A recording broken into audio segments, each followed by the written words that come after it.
Vishwabharat TV మరియు విశ్వ భవిష్యత్ తెలుగు దినపత్రిక వీక్షకులకు పాఠకులకు నా నమస్కారాలు. అలాగే తెలుగు నూతన సంవత్సర శుభాకాంక్షలు మరియు ఉగాది శుభాకాంక్షలు తెలియజేసుకుంటున్నాను.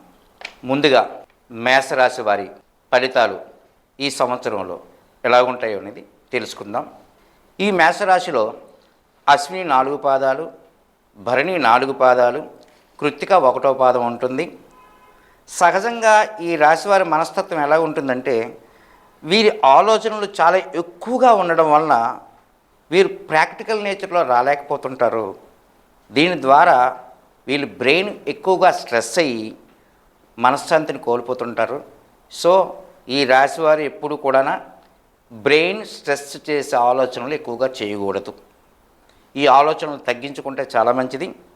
అయితే ఈ రాశి వారికి ఈ సంవత్సరం ఎట్లా ఉంటుందంటే, ఆదాయం 11, వ్యయం 5 గాను, రాజపూజ్యం 1, అవమానం 3గా ఉంటుంది. సో ఈ మేషరాశి వారికి ఈ సంవత్సరం కొత్త ఆశలు, అవకాశాలు మరియు సవాళ్ళను తీసుకొస్తుంది. అలాగే కార్యాలయంలో మీకు శత్రువుల నుంచి ఇబ్బందులు వచ్చే అవకాశం కూడా ఉంటుంది. జాగ్రత్తగా వహించండి. ఆదాయం కన్నా ఖర్చులు మరియు అప్పులు అధికమవుతాయి. జాగ్రత్తగా మీరు వ్యవహరిస్తూ ఉండాలి.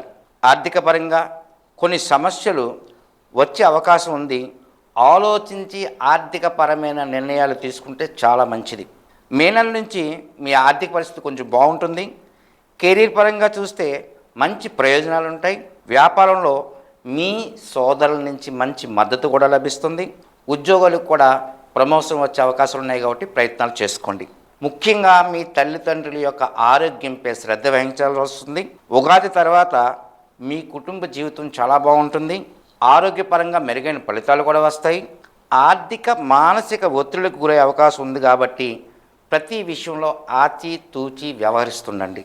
విద్యార్థులకు ఈ సంవత్సరం మధ్యస్థ ఫలితాలు ఉంటాయి. ప్రయత్నించండి. ఉన్నత విద్యకు సంబంధించిన విషయాల్లో కూడా సానుకూల ఫలితాలు ఉంటాయి కాబట్టి మీ ఉన్నత విద్య కోసం విద్యార్థుల ప్రయత్నాలు కొనసాగిస్తుండండి. అలాగే ప్రేమ మరియు పెళ్లి వ్యవహారాల్లో వీరి జీవితం చాలా ఆనందంగా ఉంటుంది. వ్యాపారులకు మెరుగైన ఫలితాలు వచ్చే అవకాశం ఉంటుంది. ముఖ్యంగా ప్రతిరోజు హనుమంత ఆరాధన చేస్తే సత్ఫలితాలు పొందవచ్చు.